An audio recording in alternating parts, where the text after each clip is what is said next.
On the 39th anniversary of the Kanishka terror bombing, Indian High Commission to Canada has paid homage in Ottawa and Canada, while the Indian consulates have paid homage in Toronto. The memorial service for the victims of the 1985 Air India Flight 182 bombing was disrupted by a Khalistani mob in Toronto, Canada. The memorial service, which was also joined by the family members of the victims, unanimously requested members of Sikhs for Justice and other pro-Khalistani groups, members of whose were holding Khalistani flags and raising slogans to leave, while strongly affirming that no Sikh supports the notion of Khalistan as a separate nation. Families of the victims voiced their dismay over the absence of Canadian government representatives during this anniversary commemoration of the tragedy. Let's also tell you that the memorial service, which was held at Stanley Park's Kepali Playground area on June 23rd, came as a big step by the Indian government after the Canadian Parliament held a moment of silence for Hardeep Singh Nijjar, who of course is a terrorist. Indian High Commissioner Sanjay Kumar Verma lashed out at the Canadian government over its glorification of frequent acts of militancy. Joining us at this point is Pradeep Kapoor, former diplomat. We also have Daniel Boardman, senior correspondent of the National Telegraph, live with us. Sanjay Lazar is with us. He lost his entire family in the 1985 Kanishka bombing. Sanjay Lazar, let me begin with you first. Really a very tragic incident, of course, in 1985, which we are commemorating and remembering even today. You know, how difficult was it for you and how upsetting to hear the manner in which there were attempts made to disrupt this memorial service in Canada by pro-Khalistani activists? Good evening and thank you for having me. As you know, probably I'm in Cork at the moment. I came here for the memorial yesterday, and I'm heading back. And it was, first of all, the minute silence that the Canadian Parliament held last week was utterly atrocious and shocking to me and disgusting, to say the least. What happened yesterday in Toronto and in Vancouver, I watched videos of them. A lot of journalists, including Daniel, had posted online, and it shocked me, it shattered me that Canada, claims to be a democratic state and protects, everyone. And you're looking at such terrorist activity going on, and we know these people are terrorists. Canada itself has proclaimed them. Hardeep Singh Nijjar himself was on a no-fly list, and the Sikhs for Justice also about. It's ridiculous that they allowed this, protest, or whether you call it, a march. There were flags flying there. People were intimidated. The victims' families were threatened, and it was terrible. It was absolutely terrible. In contrast to that, I see, we had such a beautiful, lovely, solemn ceremony here. And it's one thing that Canada has overlooked evidence. It's one thing they botched up the investigation. They let the criminals free. The criminals are roaming the streets of Canada, with impunity. It's quite another thing that you do not let me mourn in peace. I'm shocked. I'm just shocked.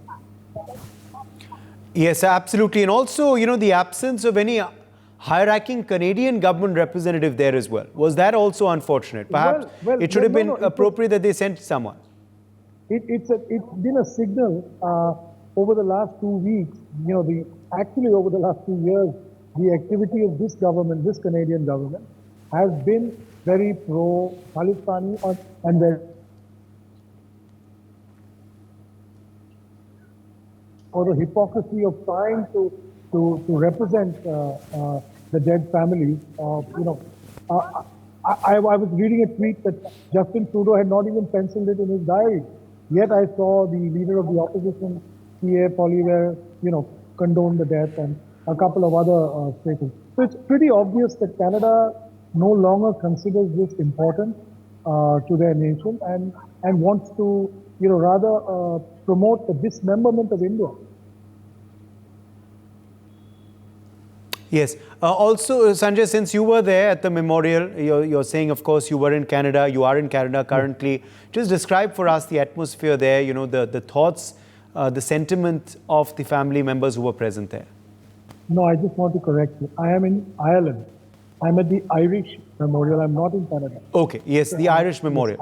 Irish Memorial, yes. Well, this was a very solemn occasion. In fact, we had the Indian ambassador, we had the Canadian ambassador who attended, the mayor of Cork, and number of Irish representatives, the Indian government, the RCMP were there, and they made such solemn oath. I'm wondering how one branch of maybe they didn't get the memo here in Dublin, but it went off perfectly as it should have, as it has been for the 39 years. We've been coming on and off to this part of the world as discovered. And it's a beautiful, beautiful memorial. It's on the ocean, 99 miles out from where the plane went down. And very solemn, and I'm very respectful. And I'm grateful to the people of Ireland, the people of Cork, for having put themselves out and loved our families for so many years. In contrast to that, Canada has just dropped the ball. I'm just shocked. Okay. Also, there is, we spoke with another family member, Mr. Malhotra, on a previous broadcast, and I'd like to ask you the same question, Sanjay Lazar. Do you believe that the Indian Parliament should observe a minute's silence and remember the victims of the Kanishka tragedy? Do you believe that the Indian Parliament, should have this come up, given the fact that Parliament is in session right now?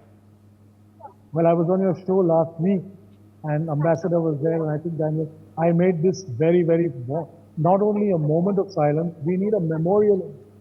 We need remembrance and recognition for this tragedy.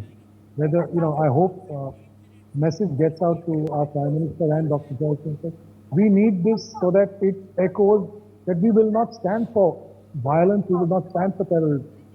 We have, we've moved on. India is a growing country. We are the third largest economy.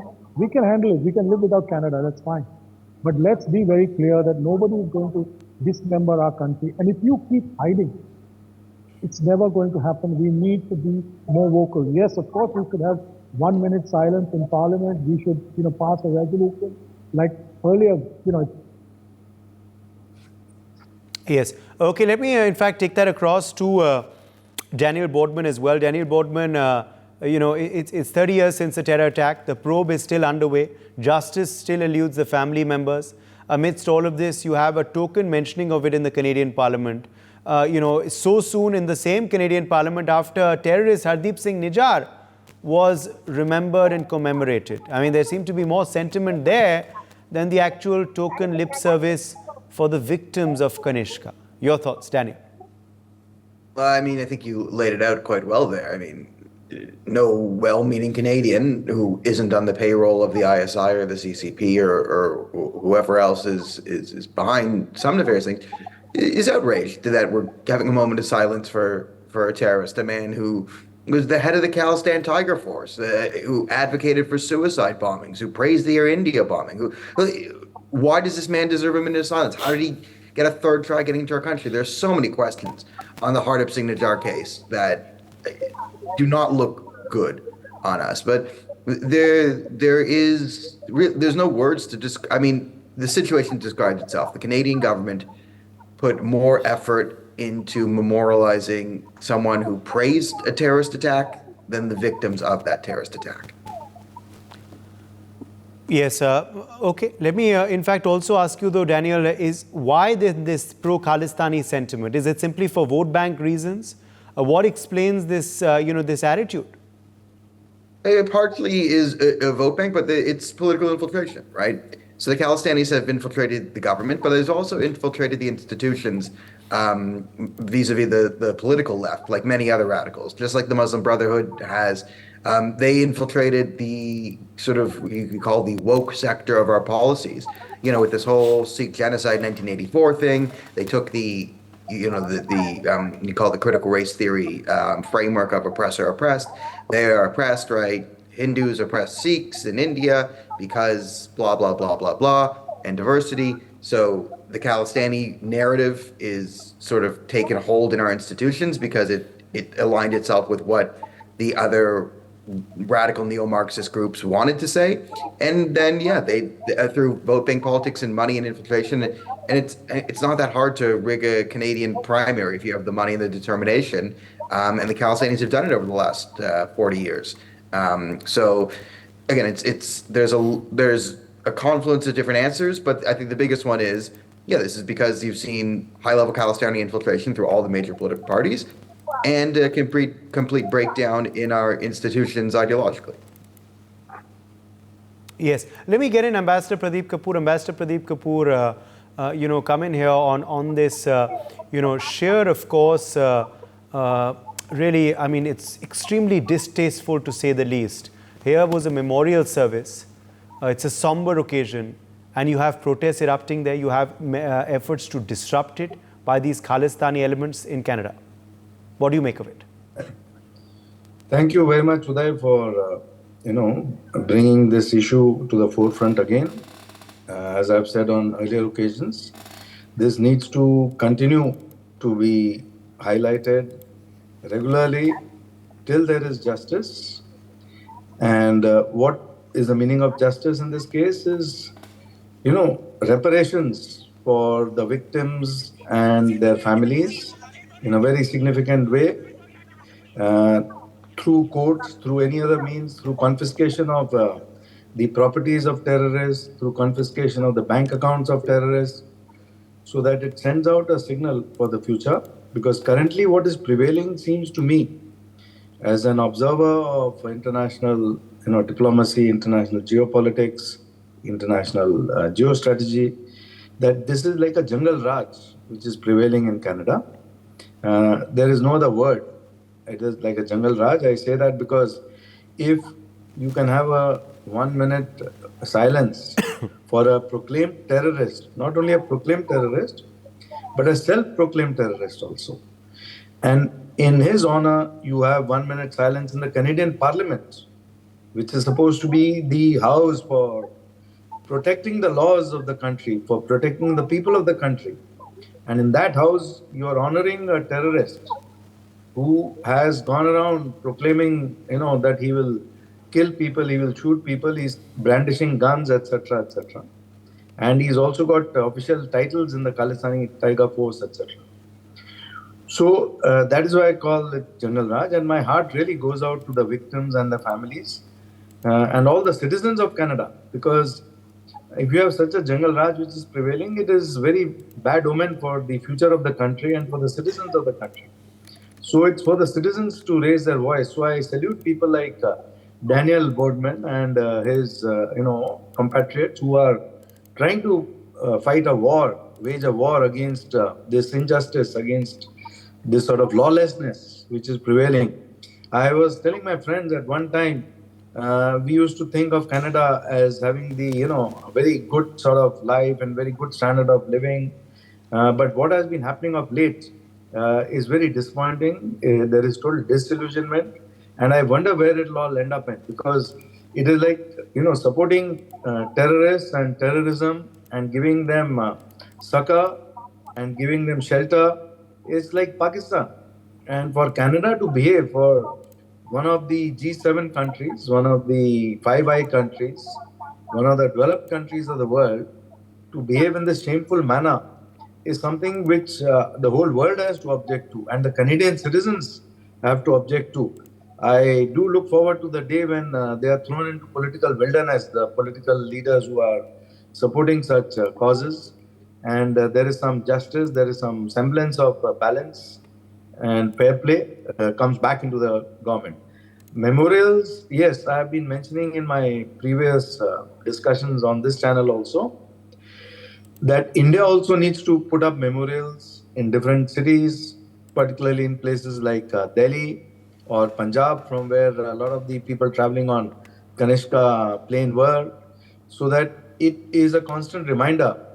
Once you have a monument, once you have a memorial, and then you have every year a memorial service in all these places, then it's a constant reminder, and for the parliament to observe, a couple of minutes, 2 minutes silence in honor of all the victims who died in India also is very essential. And India has to also take up in writing with the governments who are involved, including with the Canadian government and other governments where the citizens were from, like the US government or anybody who stopped over in London. So the memorials have to be in London also, not only in Ireland and Canada, but also in other places where the flight was going or where the flight stopped. or where the citizens were from. So once you have those memorials, then you also have a memorial service every year on the day of the bombing, when all these people died.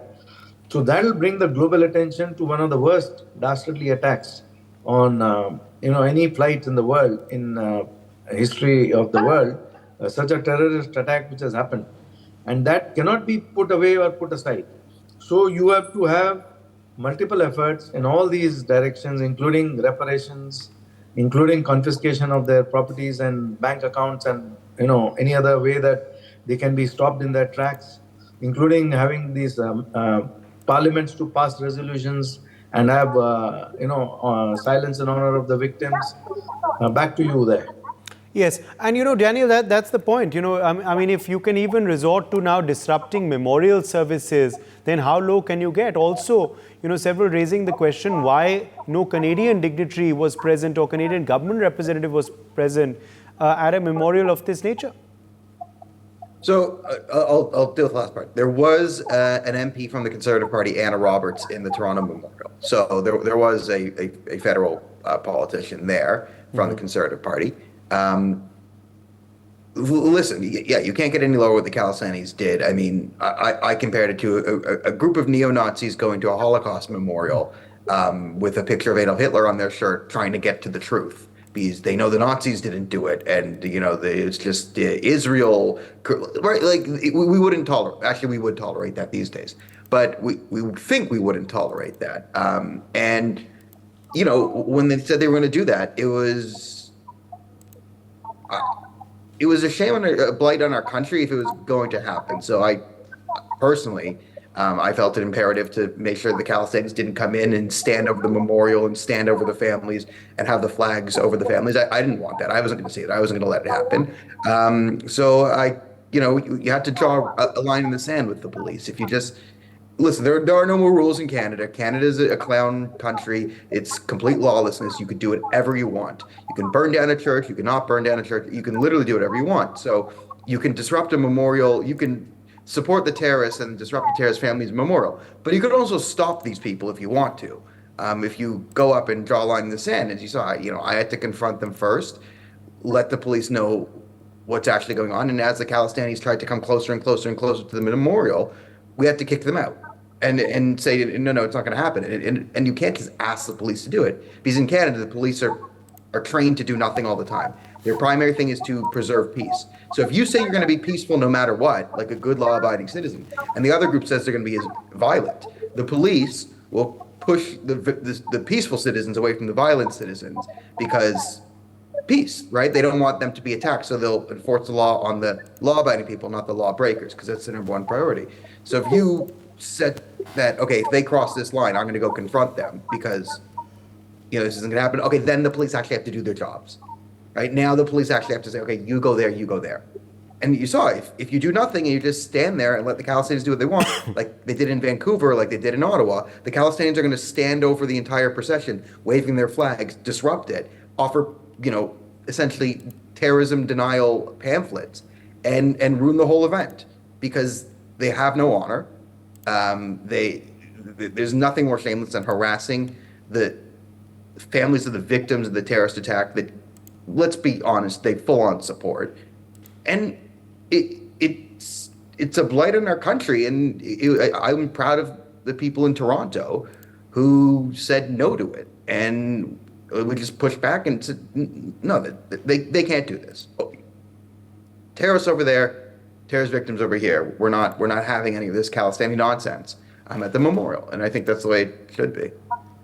Yes, absolutely. It certainly should be like that. But often it isn't, and at the end of the day, of course, quickly coming back across to you, Ambassador Pradeep Kapoor, what is your initial reaction to this appeal by the families of the Kanishka victim bombing? We've heard, of course, Kanishka airplane bombing, beg your pardon. We've heard from Mr. Lazar today on the broadcast. We heard from Mr. Malhotra on a previous show as well.